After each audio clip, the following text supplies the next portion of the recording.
आज फिर से एक कहानी लेकर आ गया हूँ। आज की कहानी में होता यूँ है, मैं बताने जा रहा हूँ, जिस कहानी को सुनाने जा रहा हूँ। इस कहानी में एक लड़की जो 20 साल उम्र होती है, 20 साल की उम्र से पहले ही उसकी शादी करवा दिया गया था। अब जब वो 20 साल की होती है तब तक वो विधवा भी हो जाती है, क्योंकि जिस लड़का से उससे शादी करवाया था वो लड़के का एक रोड एक्सीडेंट में मौत हो जाती है। अब 20 साल की उम्र में जब विधवा हो जाती है तो ससुराल में ही रहने लगती है, लेकिन कुछ दिन जाने के बाद ससुराल वाले तो कुछ नहीं चाहता था। ससुराल वाले उस बहू को बहुत ज़्यादा प्यार करते थे। बहुत ही कुछ ऐसी बेहद ही खूबसूरत थी और मेहनत बहुत करती थी, सबको प्यार से रखती थी, सबसे प्यार से बातें करती थी। इसीलिए वो लाडली थी उस घर की, जिस घर की वो बहू बनी थी। तो सारे लोग उसे बेटे की नज़र में देख रहे थे। ससुराल वाले, खास करके सास ससुर, ये सब बहुत प्यार करते थे इस लड़की को। लेकिन लड़की के जो मायके वाले होते हैं उन लोग सोचते हैं अब बेटी के पति तो नहीं रहा, बेटी इसी इतने सी उम्र में विधवा हो गई। अब ससुराल वाले उसे नौकर की तरह इस्तेमाल कर रहे हैं, जो बेटी बेटी कह रहे हैं, लेकिन घर के काम काज कराने के लिए वो अपने हम लोग की बेटी को वो घर पे ही रखना चाहते हैं। तो इसीलिए बेटी के जो लड़की की जो मायके वाले होते हैं वो लोग सोचते हैं और फैसला करते हैं और अपने लड़की को घर वापस लेके आ जाता है। अब घर ले आने के बाद फिर से उस लड़की की शादी करवाते हैं। अब की बार जिस लड़का से शादी कराते हैं वो लड़का ना तो अच्छा था और ना ही पैसा वाला था। अच्छा नहीं था तो पैसा वाला कहाँ से हो सकता है, क्योंकि वो एक तरफ से देखा जाए तो जुआरी है, नशेड़ी है, दिन भर इसी में डूबा रहता है। अब एक विधवा औरत हो, महिला की शादी कोई अच्छा खानदान के लोग या फिर कोई पढ़े लिखे कोई समझदार तो करता ही नहीं है। सब लोग चाहते हैं जो एक विधवा के शादी क्यों कराएंगे, किसी लड़के का घर वाला तो ऐसा नहीं चाहता है। इसीलिए उस लड़की का मजबूरन एक जुआरी शराबी के साथ शादी करवा देता है। उसके बाद जो कुछ भी होता है, इसे सुनने के बाद कोई भी इंसान हैरान हो सकता है, जो कोई किसी के साथ इतना ज़्यादती कैसे कर सकता है। तो मैं आज आप लोगों को इसी कहानी को सुनाने जा रहा हूँ। ये कोई मनगढ़ंत कहानी नहीं है, जबकि मैं हर कहानी में डिटेल देता हूँ, इस कहानी में भी मैं डिटेल दूंगा। लेकिन कहानी को आगे बढ़ाओ, आपको पूरी डिटेल सुनाओ, उससे पहले आप लोगों से एक छोटी सी रिक्वेस्ट रहेगा। अगर आप पहली बार मेरे चैनल पर वीडियो देख रहे हो तो चैनल को सब्सक्राइब ज़रूर कीजिएगा और वीडियो देखते समय वीडियो को भी लाइक कर दिया करें। Thank you. तो आज मैं जिस कहानी को सुनाने जा रहा हूँ, ये कहानी है केरल प्रदेश का है। केरल प्रदेश में बहुत साल पहले की बात है। ये करीब करीब आज से 8 साल पहले की बात है। 8 से 9 साल हो चुका है, तो क्योंकि ये 2015 के आसपास सामने आई थी ये कहानी। होता यूँ है, एक सोनम नाम का लड़की होती है जो पढ़ने में बहुत तेज थी, खूबसूरत थी। अब एक लड़की की खूबसूरती जब ज़्यादा हो तो खास करके उस लड़की के ऊपर सारे लोगों का नज़र रहती है और देखा गया है कि समाज में ज़्यादातर गंदी नज़र में देखा जाता है। वैसे ही उस लड़की को भी देखा जा रहा था।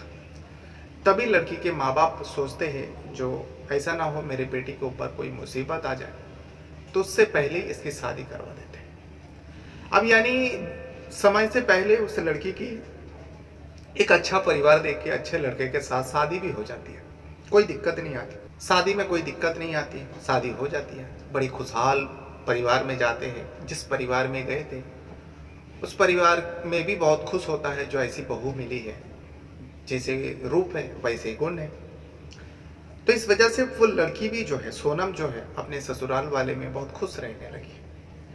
लेकिन अचानक होता ही हुए एक त्योहार चल रहा था, जिस त्योहार के चलते सोनम का जो पति होता है, अमित नाम होता है, अमित अपने दोस्तों के साथ कहीं जा रहा होता है। इसी बीच बाइक पे बैठा था, बाइक से जा रहा था।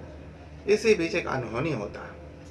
उस अमित के बाइक का जो एक्सीडेंट हो जाता है, और एक्सीडेंट बड़ी खतरनाक था, जिसके चलते अमित के साथ साथ अमित का दोस्त का भी मौत हो जाता है। अब जब मौत हो जाती है, ये खबर मिलती है, तो एक कहता है ना, दुखों का पहाड़ दोनों परिवार के ऊपर आती है। एक तो लड़के का परिवार, दूसरा लड़की के परिवार। क्योंकि लड़की के परिवार को समझ में आ गया था जो मेरे एक 20 साल की लड़की विधवा हो गई। अब आसपास के लोग भी सोचने लगे एक छोटी सी उम्र में ये लड़की विधवा हो गई। कुछ दिन चला, दुखों का परिवार के साथ वो बहू भी वहीं पे रही। सबसे ज्यादा दुख तो उसी को मिली है, इस उम्र में विधवा जो हो गई थी। उसके बाद अब उस लड़की को और ज्यादा प्यार करने लगे ससुराल वाले। ससुराल वाले में बहुत लोग थे, एक छोटा देवर भी था। उस टाइम उसकी उम्र जो है करीब करीब 15, 16, 17 साल था, चल रहा था जिस टाइम ये लड़की विधवा हुई थी। अब ससुराल वाले सोच रहे थे काश घर में कोई लायक होता, कोई इसकी उम्र का होता, कोई इसका बराबर होता तो उससे शादी करा देते मेरे बहू की। इस उम्र में मेरी बहू विधवा हो गई। लेकिन वो लड़की जो है, सोनम जो है विधवा औरत, वो आना नहीं चाहती थी, वो कहीं जाना नहीं चाहती थी, क्योंकि मायके वाले बहुत उसे रिक्वेस्ट किया जो बेटा तुम हमारे घर आ जाओ।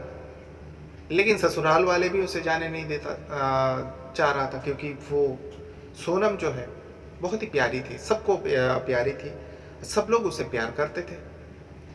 इस वजह से सोनम का भी दिल जो है ससुराल में ही लगा रहते थे, पति ना रहते हुए भी। फिर भी कुछ समय जाने के बाद अब जो है लड़की के माँ बाप, खास करके मायके वाले, उस लड़की को, सोनम को जबरन अपने घर ले आते, क्योंकि ये लोग सोच रहे थे जो लड़की की जिंदगी कैसे गुजारेगी। आज साथ में है, आज प्यार मिलती है, कुछ समय जाने के बाद सब अलग हो जाएंगे, सास ससुर की मौत हो जाएगी, तो मेरी बेटी का देखभाल कौन करेगा। ये भी एक लॉजिक वाली बात है, सोचने वाली बात है, जो माँ बाप अपने बेटी का भला ही चाह रहे थे। आज ठीक है, आज समय अच्छा है, आज सब लोग साथ में हैं। कुछ दिन बाद सास ससुर भी अच्छे हैं, कुछ दिन बाद सास ससुर की मौत हो जाएगी, उसके बाद लड़की का क्या हाल होगी। वही सब कुछ सोचने के बाद लड़की के ससुराल वाले से बातचीत करने के बाद वो अपने पास लेकर आते हैं। लड़की भी आ जाती है और आते समय दोनों परिवार, खास करके ये लड़की और लड़की के ससुराल वाले, सबके आंखों में आंसू थी, क्योंकि ये हमेशा हमेशा के लिए अब रिश्ता खत्म हो रहे। बेटा तो था नहीं, बेटा खत्म हो गया, अब बहू भी जा रही। सबके आंखों में आंसू था, लेकिन ससुर कह रहा था जो बेटा तुम जा तो रही हो, लेकिन एक बात याद रखना मेरी, तुम्हें अगर किसी भी चीज की कभी भी जरूरत पड़े तो हम लोग को याद जरूर करना, हम लोग हमेशा तुम्हारी मदद के लिए रहेंगे। ये तसल्ली देता है एक ससुर विधवा बहू को। उसके बाद उस सोनम को लेकर सोनम के माँ बाप और परिवार वाले अपने घर आते हैं। कुछ दिन रहता है, फिर उसके बाद थोड़ा सा नॉर्मल होती है सोनम। अब उसके लिए एक लड़के का तलाश कर रहा था, क्योंकि सबको पता था सोनम अभी 20 साल की है और बेहद ही खूबसूरत है, इसका आसानी से शादी हो जाएगी, कोई भी कर लेगा। लेकिन शादी की बात जब चलाते हैं, शादी की बात जब करते हैं, कोई भी सुनता है जो ये शादीशुदा है और ये विधवा है, तो अच्छा रिश्ता भी आता है, लेकिन टूट जाता है। विधवा को कोई अपना घर के बहू बनाना नहीं चाहते, और आज भी ऐसे ही है, आज भी माहौल ऐसा ही है। कोई भी एक शादीशुदा महिला से शादी नहीं करना चाहता और करवाना भी नहीं चाहते लड़के का परिवार। वैसे ही उस सोनम के साथ हो रही थी। कई सारे रिश्ता लगा, लेकिन जैसे ही पता चला जो सोनम एक विधवा है तो शादी टूट गया, मतलब रिश्ता लगा ही नहीं, रिश्ता कट हो गया। यही सब सिलसिला कई दिन तक चला। अब सोनम के माँ बाप जो है परेशान होने लगे। अब वो लोग सोच रहे मेरे लड़की का अब दिन ब दिन बीतते जा रहा, समय जा रहा है। अब वो लोग परेशान रहने लगे। तभी जो है एक लड़के के बारे में पता चलता है और वो लड़का राजी भी होता है, लड़का के परिवार भी राजी हो जाता है। अब सोनम के परिवार ना इधर देखता है ना उधर देखता है, जो लड़का क्या करता है, लड़का का पैसा क्या है, मतलब अच्छा लड़का है क्या नहीं है, काम काज करता है कि नहीं। लड़का वाला राजी हो जाता तो सोनम के माँ बाप भी फौरन राजी हो जाता है और शादी करवा देते। शादी हो जाती है। कुछ दिन तो ठीक चला, कुछ दिन ठीक चला। इसी बीच एक लड़की को भी जन्म देती है सोनम, एक प्यारी सी गुड़िया सी लड़की। अब उस आंगन में खेलने लगे। तभी जो है धीरे धीरे उस लड़के का जो असलियत है, जो हकीकत है, वो सामने आने लगा। लड़का कुछ काम काज करता नहीं था, लड़का कामकाज तो करता ही नहीं था, ऊपर से वो शराब भी पीता था और जुआ भी खेलता था। जब कोई इंसान कुछ कामकाज करता नहीं है और ऊपर से गंदी आदत हो जैसा जुआ खेलना और शराब पीना, तो उसके पास पैसा कहाँ से आएगा? जो भी रहता है घर वाले से जो भी मिलता वो शराब में उड़ा देता है या फिर जुआ में हार जाता। यही सब सिलसिला चला। अब यहाँ सोनम करे तो क्या करे, शादी हो चुकी, एक बच्चे की माँ भी बन गई। उसके बाद सोनम अपने घर चलाने के लिए थोड़ा बहुत काम करने लगे इधर उधर।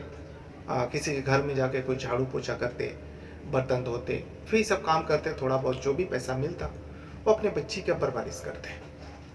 लेकिन ये जो लड़का होता है, जिस लड़का से शादी हुआ था, कल्लू नाम होता है, कल्लू अपनी आदत से मजबूर था, शराब पीना, जुआ खेलना। उसके पास पैसा नहीं होता। अब वो आते सोनम से पैसा मांगते, लेकिन सोनम देने से इनकार करती, क्योंकि सोनम को अच्छी तरह से पता है ये शराब में उड़ाएगा या फिर जुआ में हारेगा, और बड़ी मेहनत से वो पैसा कमाती है। इसीलिए जब माना करते तो अब कल्लू जो है सोनम के ऊपर हाथ भी उठाने लगते। अब ये आए दिन का मसला होने लगा पति पत्नी के बीच में। यहाँ दोनों मारपीट भी करते, लड़ाई भी करते। तब जो है परेशान होकर एक दिन बहुत ज्यादा लड़ाई होता है दोनों के बीच में। कल्लू घर से चले जाते हैं। कल्लू घर से चले जाने के बाद मोहल्ले में एक पैसा वाले का लड़का के पास पहुंचता है, जो बदमाश टाइप का होता है और लोगों को पैसा उधार पर देता है ब्याज के तौर पर। अगर कोई ब्याज नहीं चुका पाता तो उसका रूल है, वो घर से कोई कीमती सामान उठा के लेकर जाएगा अपने आदमियों को भेजकर, या फिर कुछ जमीन वगैरह उसके नाम पे होगा तो खुद के नाम पे लिखवा लेगा। ऐसे व्यक्ति के पास कल्लू पहुंचता है। कल्लू पहुंचने के बाद उससे करीब 2 लाख रुपए कर्ज ले लेता है। एक बार में नहीं, थोड़ा थोड़ा करके वो 2 लाख रुपए कर्ज ले लेता है। अब इस बारे में किसी को कुछ नहीं पता। कल्लू कर्ज के पैसे से वो शराब पीता, जुआ में हारता, सारे पैसा वो उड़ा देते। अब जब सारे पैसा खत्म हो जाता है तो अब देने से वो सामने वाला व्यक्ति जो होता है वो देने से इनकार करता है। जो तू पहले से ही इतना तेरा कर्ज है, अब तेरे ऊपर मैं कर्ज नहीं दे सकता। अब वादे के मुताबिक तुझे अब कर्ज चुकाना होगा। बार बार उस कल्लू के ऊपर प्रेशर आ रहा था, कर्ज देने वाले का। आदमी को भेजा जा रहा था, उसे समझाया जा रहा था जो दे दो नहीं तो तुम्हारे लिए मुसीबत बनेगा। ये सारी चीजों से परेशान होकर कल्लू एक दिन घर छोड़कर कहीं चले जाते हैं। किसी को कुछ नहीं पता, ना तो सोनम को पता है। सोनम को तो कुछ भी नहीं पता था उसने कर्ज लिया है और इतना सारे पैसा कर्ज लेकर वो जुआ और शराब में उड़ा दिया। अब जब कर्ज देने वाला व्यक्ति होता है वो अपने आदमी को भेजता है जो कल्लू का पता करो। कल्लू के घर एक दिन आते हैं, 2 व्यक्ति आते हैं और कल्लू के बारे में पूछताछ करता है। सोनम को लोग देखता है और सारी बात सोनम को बताते हैं, जो ऐसा ऐसा है, तुम्हारा पति हमारे सेठ से कर्ज लिया है और उसको अच्छे तरह से पता है, पूरे गांव वाले को पता है। अगर कर्ज नहीं चुका पाएगा, जो भी उसके घर के अंदर सामान, कीमती सामान रहेगा वो उठा लेगा, और नहीं तो उसकी जो भी ज़मीन है, घर है, वो अपने नाम पे कर लेगा। ये उसका रूल है। अभी बात सुनने के बाद सोनम के तो पैर तले ज़मीन खिसक जाता है, लेकिन घर में तो कुछ है ही नहीं, ऐसी कुछ भी चीज़ है ही नहीं। तो सोनम कहती है, देखो भैया, हमारे घर ऐसी हालत में है, यहाँ पे क्या कीमती चीज़ है? कर्ज देने वाले को थोड़ा सोचना चाहिए था। वो शराबी है, जुआरी है, उसको कैसे कर्ज दे दिया? ये सारी बात करते। सोनम के बारे में जाके वो दोनों व्यक्ति अपने सेठ को बताते जो ऐसी ऐसी बात है, कल्लू कहाँ चला गया उसे भी नहीं पता, और उसकी पत्नी और एक छोटी सी लड़की है, घर में कुछ सामान भी नहीं है, बहुत गरीब है। तब जो है कर्ज देने वाला होता है, वो कहता है जाकर समझा तो सोनम को, जो उसके लिए मुसीबत तो बन चुकी है। अगर मुझे आना हुआ तो मैं कुछ ना कुछ करूँगा। ये जाके फिर से उस मैसेज को देता है उसके पास जो काम करने वाला होता है व्यक्ति लोग। अब सोनम डर जाती है। सोनम मोहलत मांगती है, जो भैया मुझे कुछ टाइम देने के लिए बोलो, मैं कर्ज चुका दूंगी। अब एक विधवा औरत कुछ काम काज करते नहीं, जो भी घर में झाड़ू पोछा काम काज करते हैं, बर्तन धोते, उससे जो भी मिलता वो अपनी बेटी का परवरिश में ख़त्म कर रही थी, खर्च कर रही थी। दोनों का पेट कैसे चल रहा था, जिंदगी चल रहा था। अब 2 लाख रुपए कर्ज वो कहाँ से चुका पाती, लेकिन फिर भी वो वादा करती है। वही बात जाके वो दोनों व्यक्ति अपने सेठ को कहता है। फिर कुछ समय चले जाते, कुछ समय बीत जाते। कुछ समय बीत जाने के बाद अब सोनम करे तो क्या करे, कुछ समय जाने के बाद फिर वो व्यक्ति खुद आ जाता है। उसके घर आने के बाद जब सोनम को देखता है वो, उसकी नीयत बिगड़ जाता है। उसकी नीयत सोनम, क्योंकि सोनम बेहद ही खूबसूरत थी, तब उसकी नीयत बिगड़ता है और सोनम के ऊपर गंदी नज़र डालते हैं। गंदी नज़र डालने के बाद वो उससे अश्लील बातें करने लगे, जो देखो तुमने बहुत घुमाया, अगर तुम ये जो फिर से सोनम वादा कर रही, डेट ले रही थी, अब वो व्यक्ति कह रहा है अगर तुमने इस डेट पे नहीं दिया तो तुम्हारा अंजाम मैं बुरा करूँगा, तुम्हारे साथ मैं क्या करने वाला हूँ तुम सोच भी नहीं पाओगे, मैं तुम्हें उठा कर ले जाऊँगा और मुझे कोई रोक नहीं सकता। ये धमकी देने लगा, लेकिन सोनम गिड़गिड़ाने लगे, मिन्नतें करने लगे और कहने लगे मुझे 2 से 4 दिन का समय दे दीजिए, मैं पैसा जुगाड़ करती हूँ। बस किसी भी तरह उस वक्त को सोनम उस व्यक्ति को वहाँ से टाल देते हैं और 2 दिन से 4 दिन का समय ले लेते हैं, 2 से 4 दिन का। अब 2 से 4 दिन के अंदर 2 लाख रुपए जुगाड़ कहाँ से कर पाएगा? वो व्यक्ति को साफ साफ मालूम पड़ रहा था ये नहीं दे पाएगा, लेकिन वो 4 दिन बाद आने का वादा करता है, जो 4 दिन बाद आऊँगा उसके बाद मैं तो तुम्हारे साथ जो करने वाला हूँ तुम सोच भी नहीं सकते। वो साफ साफ कह दिया था। तभी सोनम डर के बारे में कांपने लगते हैं और सोचने लगते हैं जो मैं करूँ तो क्या करूँ। आखिरकार सोनम जो है, एक उसके दिमाग में एक बात आती है, ख्याल आती है, जिसका उसके साथ पहले शादी हुआ था, जो ससुराल में था। ससुराल से आने के वक्त ससुर ने बोला था, वादा किया था, जो बेटी कभी भी कुछ भी ज़रूरत पड़े तो बेझिझक आ जाना, हम लोग अभी भी जिंदा हैं और तुम्हारी मदद करेंगे। ये बात उसके ख्याल में आती है। जैसे ही उसके बाद ये बात ख्याल में आती है, वो अपनी बेटी को लेकर उस गांव चल देती है जिस गांव में उसकी पहला शादी हुई थी। अब यहाँ से काफ़ी दूर था, वो जहाँ रह रही थी कल्लू के घर में, वहाँ से अमित के घर यानी पहला ससुराल उसका बहुत दूर था। अब उसके पास जाने का साधन भी नहीं था, कुछ पैसा भी नहीं था जो गाड़ी में जाए। फिर भी अपनी बेटी को, छोटी सी बेटी को गोद में उठाती है और चल देती है। जा रहा था, जाते जाते एक बाइक सवार आते हैं। सड़क किनारे से चल रहा था, दोपहर के वक्त था, गर्मी का मौसम था। वो जा रही थी, तभी वो बाइक वाले को देखती है, किनारे पे खड़ी होती है और बाइक वाले को इशारा करता है। जैसे ही इशारा करती है, वो बाइक वाला नज़दीक पहुंचता है और पूछते हैं क्या बात है। तो बाइक वाले को कहती है, जो भैया मुझे उस गांव में जाना है, काफ़ी चल चुकी हूँ, थक चुकी हूँ, गर्मी बहुत है, क्या आप अपनी बाइक से छोड़ सकते हो। वो व्यक्ति कहते हैं ठीक है, मैं उसी तरफ जा रहा हूँ, आप बैठ जाइए। दोनों माँ बेटी को अपनी बाइक पे बिठा देते हैं, लेकिन बार बार वो लड़की जो है, प्यास लगी है, प्यास लगी है, मम्मी प्यास लगी है, कह रही थी। वो छोटी सी बच्ची, जब छोटी सी बच्ची बार बार कह रही थी, तो वो बाइक सवार जो व्यक्ति होता है, वो एक दुकान को देखता है, किनारे पे बाइक लगाते हैं और एक पानी का बोतल लाता है। पानी का बोतल अपने पैसा से खरीद कर लाता है। लाने के बाद उस बच्ची को दे दी। देने के बाद पानी पिलाते, उस औरत को भी देते। औरत भैया भैया करके शुक्रिया अदा कर रही थी। उसके बाद फिर बाइक से उस गांव तक उसे छोड़ देता है। छोड़ने के बाद कहता है मैं भी इसी गांव का रहने वाला हूँ। अब उस गांव में छोड़ देते हैं और वो बाइक सवार थोड़ा आगे निकल जाता है। अब धीमे कदमों से सोनम अपने ससुराल, जो पहला ससुराल अमित के घर जाते हैं और दरवाज़ा खटखटाता है। जैसे दरवाज़ा खटखटाता है, क्योंकि चेहरे में भी काफ़ी बदलाव आ गया था, काफ़ी समय जो बीत चुका था, करीब करीब 10 साल हो चुका था ससुराल को छोड़े हुए। दरवाज़ा खटखटाता है, अंदर से दरवाज़ा खोलता है, सब लोग देखता है, कोई पहचान लेते हैं और कोई नहीं भी पहचानता है। फिर भी पूछते हैं जो कौन हो, तब बताती है जो मैं सोनम हूँ। सोनम की बात सुन के सब लोग खुशी से झूम उठते हैं और सब लोग उसके पास आते, उसके बातें सुनते।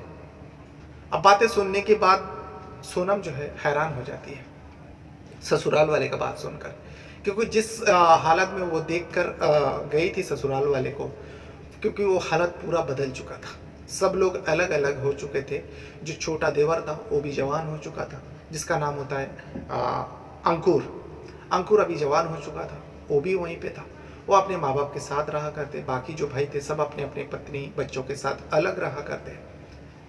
तो ये सारी बात सोनम को पता चलता है। सोनम के ससुराल वाले कहते हैं, ससुर और सास कहते हैं उम्र हो चुका था, जो बेटा 10 साल बाद तुझे याद आया, इससे पहले कभी याद नहीं आया, एक बार हालचाल पूछने के लिए आ जाते। तो ये सारी बात करते, सोनम भी अपने बारे में सब कुछ बताते। लेकिन सोनम ये नहीं बताती, वो हालत देख के वो समझ चुके थे इन लोग अब मदद करने के लायक नहीं है, क्योंकि उनका माँ बाप सही कहा था। जो सोनम के माँ बाप जो आज साथ में हैं तो तुझे प्यार मिल रहा है, जब अलग हो जाएंगे तेरी हाल क्या होगा, यही कहकर वो अपने साथ लेकर गया था। और 10 साल बाद आकर सोनम देखती है वाकई वैसी ही हाल है। 10 साल में सब कुछ बदल चुका था। अब वो जिस परेशानी को, जिस हाल को लेकर यहाँ पे ससुराल में मदद के लिए आई थी, उसकी जबान से वो बात निकाल ही नहीं पा रहे थे। तभी जो है ससुर और सास जबरन उसे रोक लेते हैं, जो बहू बहुत दिन बाद आए हो, एक दिन यहाँ पे रुक जाओ, चली जाना बाद में। अब वो गई तो थी कुछ मदद के लिए, और उसे ये भी डर था जो वो लोग पैसे के लिए आएंगे तो फिर मेरा हाल क्या होगा, मेरे साथ वो लोग क्या करने वाले, यही सोच के वो डरी हुई थी।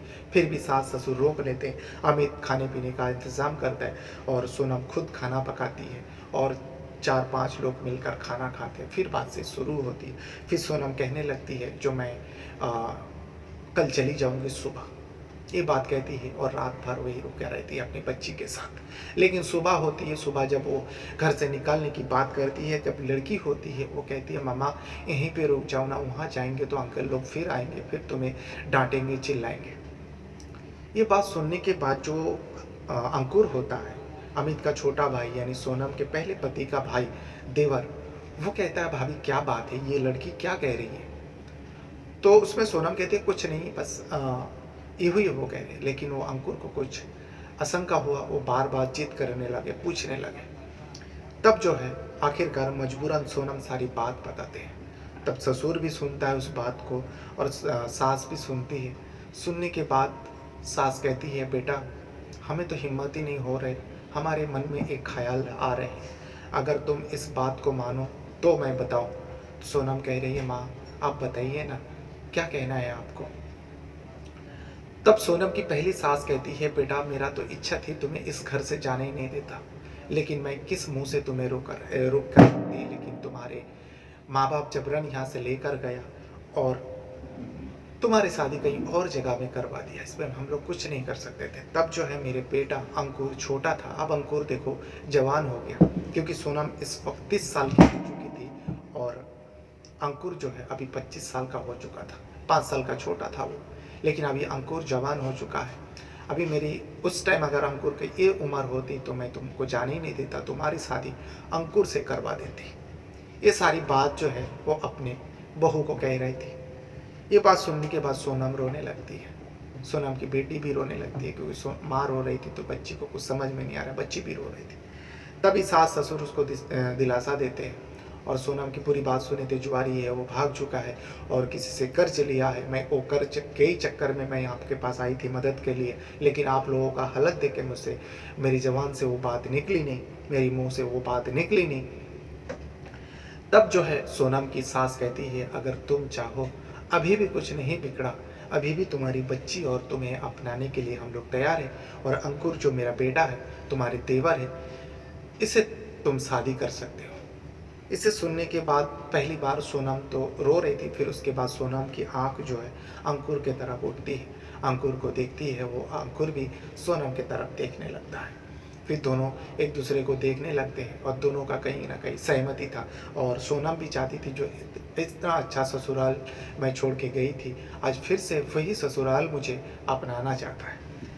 थोड़ा टाइम सोनम सोची, सोचने के बाद अंकुर से पूछा क्या अंकुर भैया, उस टाइम जो है देवर था वो भैया भैया कहते थे, तो उस टाइम कहने लगा क्या अंकुर मुझे अपनाएगा। तब अंकुर सबके सामने कहने लगते हैं पहले तुम भाभी हुआ करती थी, मेरे प्यारे भाभी थे, आज अगर तुम मुझे अपने पति के रूप में पाना चाहते हो मैं कभी भी इनकार नहीं कर सकती, मैं तो तुम्हारे लिए कुछ भी कर सकता हूँ। ये बात कहने के बाद सब लोग खुशी से झूम उठता है। फिर से उस सोनम के परिवार को बात कहा जाता है। सोनम के परिवार भी सोनम की जो दूसरी शादी से परेशानी थी, जो लड़का से हुआ था, वो जुआरी शराबी, उन लोग को भी पता था, उन लोग को भी ये सारी चीज़ हकीकत मालूम था। लेकिन जब दोबारा उस परिवार के बारे में पता चलता है, जो देवर से उसका शादी होने जा रही थी, वो लोग राज़ी हो गए। तब वो ससुरा उसके जो सोनम के मायके वाले भी, वो लोग भी बहुत खुश होता है और इस शादी को परमिशन दे देते हैं। फिर 2 ही दिन के अंदर एक मंदिर में जाके रीति रिवाज के साथ अंकुर और सोनम की शादी हो जाती है और उस बच्ची को भी अपना लेते हैं। सारे लोग उस बच्ची को प्यार करने लगते हैं। उसके बाद ही ये कहानी फिर ख़त्म होती है। ये कहानी जो है केरल प्रदेश का है, ये कोई फेक नहीं है, मनगढ़ंत कहानी नहीं है। आप चाहे तो पता कर सकते हो, आपको सुनने के बाद लगेगा अरे ऐसे भी कोई हो सकता है, लेकिन ये रियल सच्ची कहानी है। जैसे कि मेरे चैनल पर मैं जो वीडियो बनाता हूँ, वो रियल सच्ची कहानी के ऊपर ही वीडियो बनाता हूँ। बहरहाल अपने साथ साथ अपना परिवार का भी बहुत ज़्यादा ख्याल रखिएगा। अगर इस वीडियो के बारे में कुछ कहना है, कुछ बताना है, तो वीडियो के कमेंट बॉक्स में आप ज़रूर बता सकते हो। इस वीडियो को देखने के लिए आपका बहुत बहुत धन्यवाद करता हूँ। Thank you very much.